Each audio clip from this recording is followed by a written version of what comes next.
Charleston White just made a lot of people on the West Coast really angry over what he said about Nipsey Hussle during his most recent interview with Say Cheese TV. Jacksonville rap haven't been the same since Fulio died. It'll never be the same. When Fulio died, none of that was really. It'll never be the same. Because he was the entity. But he was a dark entity. He wasn't God entity. That's how you know God can't come grab nothing. What God grab, it don't die. It lives on like Nipsey's legacy, like Tupac's legacy. Oh, so now you giving Nipsey his flowers. Okay, hold on. Now you giving Nipsey his flowers. Sean Cotton is putting on a master class on how to get a clip right now. Now, I like Sean, but if Adam would have done what Sean Cotton just did, y'all would have called Adam all type of white devils. God forbid if Vlad would have done it, y'all would have called Vlad everything under the sun other than a child of God. So Sean Cotton realizes that Charleston White accidentally just exposed himself. He revealed his real feelings about Nipsey Hussle and kind of revealed that everything else he said about Nipsey Hussle has been him being in character. But when he says Nipsey Hussle is a legend, Nipsey Hussle's legacy was blessed by God, Nipsey Hussle and Tupac is in the same breath, that's his real and true feelings about Nipsey Hussle. And all the other things is him being a shock jock. Charleston White realized, oh man, like he got me. Sean Cotton begins to point it out. Backing Charleston White in a corner, forcing Charleston White to then go the opposite way, which is extreme disrespect because like your Charleston is a smart man, bro. It's better to be a hater than a hypocrite. It's better to stand for something even if you're absolutely wrong than to be wishy-washy. So Charleston White begins to disrespect Nipsey Hussle at levels I've never seen him do before. But he's doing this to make up for Sean pointing out that he just exposed himself accidentally. You did it on accident. You didn't realize. I had to catch you on that. Accident is a mistake. Nipsey, come on, his influence, come on, bro. Don't play his influence. That's not no mistake, man. Cut it out, bro. Charleston White actually loves Nipsey Hussle. He actually likes Nipsey Hussle and respects him. But because Charleston White has such a toxic relationship with the West Coast, he feels like he has to disrespect Nipsey Hussle to get back at the West Coast. But we now know he actually likes Nipsey Hussle, right? Now, Sean, realizing Charleston White is a tad bit uncomfortable right now, he begins to adopt some common playground tactics. You know when you're talking to someone and you know they don't like the other person, so you start playing like the contrarian just to evoke a reaction out of them. Like when somebody be like, man, that dude be posting up with fake cars, fake whips, fake designers. And you say, man, stop hating, bro. Man, fake designers, nah, hell nah, bro. Pookie made $1 million last year. And now that person has to sit up and say, $1 million from what? From what? He ain't doing no streams. He not doing no views. He ain't got no motion. You provoke them to kind of go all out and go full hater mode. Full hater mode. And that's what Charleston White did. When Nipsey died, Nipsey Hussle, baby. Come on. You done took me to Nipsey Hussle. No, I'm saying, when Nipsey died, everybody was trying to do real estate. I spit on Nipsey, her grave. I just spit on your floor. I spit on that nigga grave. And I piss on his tombstone. On the set, cuz. Don't tell me about no motherfucking Nipsey and that got earmuffs killed. See what I said? I told y'all. The playground tactic work every time. Now, Charleston White went a tad bit too far. That's an extreme. That's a tad bit too disrespectful. But Charleston White was kind of backed in the corner, and he kind of felt like he had to do that because he was kind of being called out at the moment. Now, again, that's deplorable. That's wrong. Within the context of his analogy of Airman's and Nipsey Hussle, it's somewhat consistent. Here's what I mean. Charleston White has always said, F Nipsey Hussle. Well, in this case, he said F Nipsey Hussle because he got Airman's killed. So Charleston White has always distinguished between Airman's, which is Nipsey Hussle's real name, the person and the man, and Nipsey Hussle, the character, which is like the rapper and the gangster rap image. But I feel like the logic falls apart here when it comes to Charleston White because before Airman's was a rapper, he was a gangbanger. He was Thundercat. And Nipsey Hussle died because Nipsey Hussle was pressing somebody from his gang, the Rolling 60s, about snitching. So rap beef or rap conflict didn't get Nipsey Hussle killed. gang conflict and gang beef got Nipsey Hussle killed. So even within this analogy, Nipsey Hussle didn't get Aramis killed. Aramis was a gangbanger before he became Nipsey Hussle. That got him killed. Them people over in that other country is saying, Aramis, Nip. Nip. It was a slip of the tongue. When Nip died, though, everybody was trying to get in real estate. Nobody knew where they at now. Because God wasn't in it. Where is the marathon? Who got a testimony to say, Nip? Nobody. His brothers. His brother is riding off his brother's insurance money.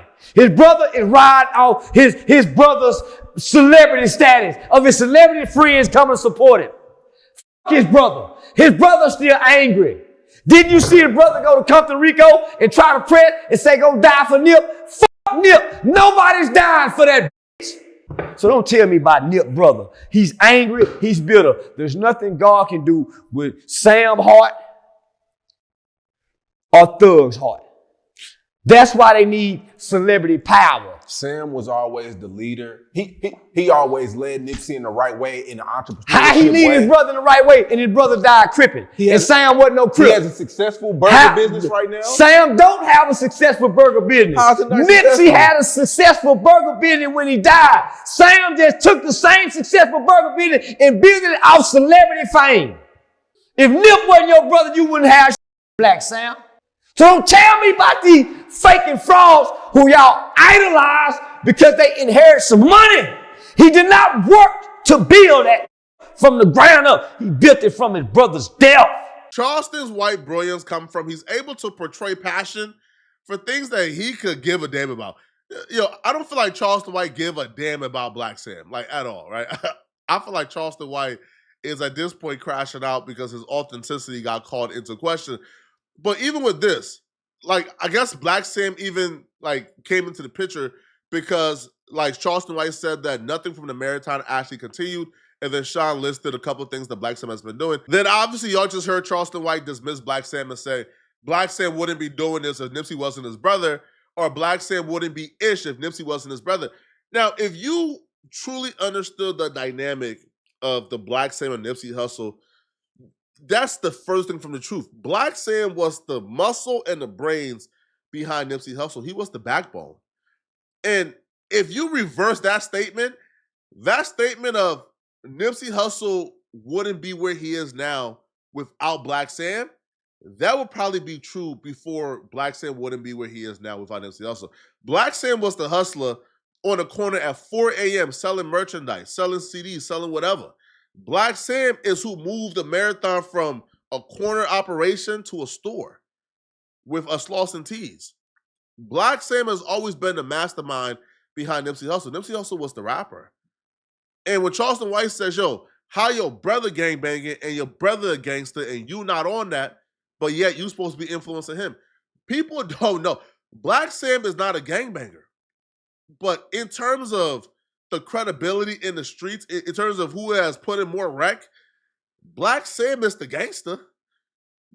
Black Sam is the one who, when Big U showed up, Black Sam showed up and said, yo, you're not touching my brother, and got the busing.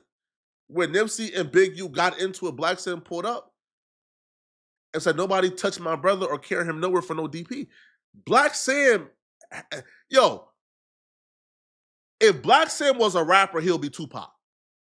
Understand that. If Black Sam was a rapper, he would be what we believe Tupac is. So, and I do believe if Charleston White did more research on Black Sam, he would respect and love Black Sam. Black Sam was the gangster, was the mastermind, was the business guru, was the genius. Nipsey was the rapper.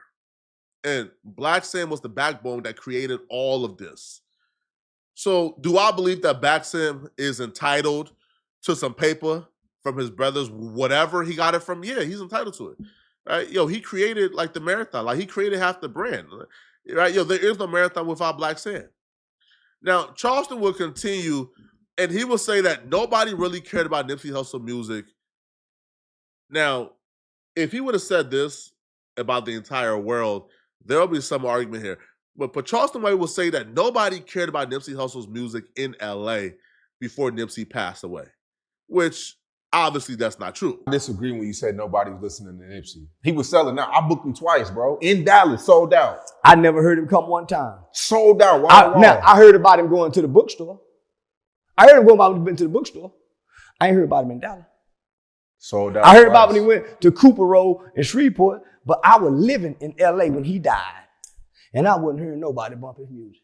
I was coming down here to Texas. I ain't heard him on the radio. He wasn't mainstream, but he had a cult following. There you go.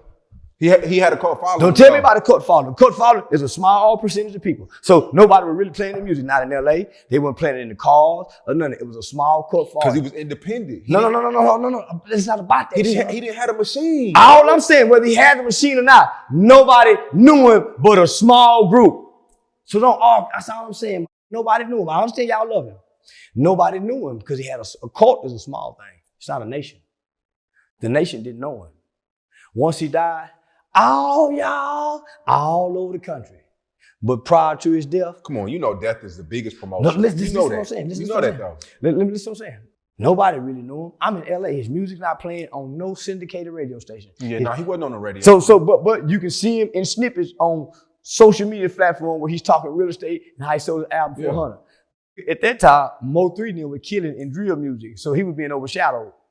His real estate talking. The young people weren't hearing it. The older adults in their late 20s and 30s was taking to him. The young people That's true. was building a drill culture. That's true. So come on, my nigga. He didn't have that influence. King Von and Chief Keef, they had the influence. Nip didn't.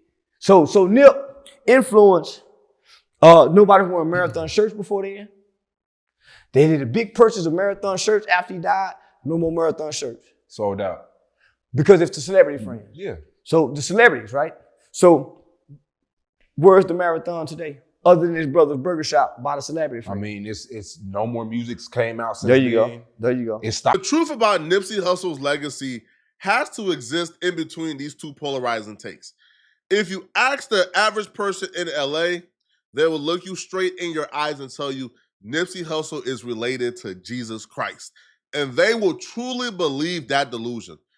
But that's too far gone. But the other side is also too far gone. The other side who believed that Nipsey Hussle was completely irrelevant music-wise and nobody in LA listened to Nipsey Hussle is just false. But the truth exists in the middle of those two statements. Nipsey Hussle is not related to Jesus Christ. Nipsey Hussle was not a mainstream artist. Nipsey Hussle was not going down in history as a rap legend at that point. However, Nipsey Hussle was one of the hottest artists in LA. Nipsey Hussle album was being played in LA. Nipsey Hussle was on the radio. Nipsey Hussle couldn't go anywhere in LA without being spotted. He was admired. Nipsey Hussle was on his way to do great things. He was just killed before he could really do those great things alive, right? Now, he still accomplished a lot of great things dead, but yeah, like the truth exists in the middle. You don't have to be hyperbolic, like to the extreme, depending on how you feel. You could love Nipsey Hussle and still acknowledge he's not Jesus, bro, right? You can still acknowledge that he wasn't a mainstream super big artist before he died. He wasn't on pace to be a hip-hop legend before he died. That's just the truth. But you don't go the other way if you are a hater. You don't go to that extreme by calling him irrelevant because that's just not true whatsoever at all. Now, Charleston White went this far, I believe, because Charleston White caught himself giving Nipsey Hussle a compliment. He will say it was a slip of the tongue. I don't, man. I think deep down inside, Charleston White really likes Nipsey Hussle and his music.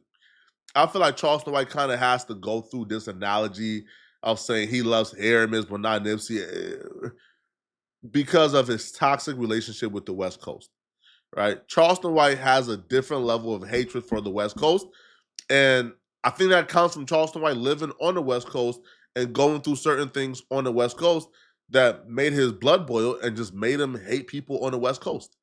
But y'all let me know in the comment section, what do you guys think about this, man? Do y'all feel like Charleston White made some good points, or is Charleston White completely off base? Let me know. And if you're still watching, click on this video here somewhere on my screen, somewhere here, or here on my screen to find out how Charleston White revealed information during the same interview that could potentially get Young Thug back in jail. Click on this video right here to find out what I'm talking about. I'm out of here, folks. Peace.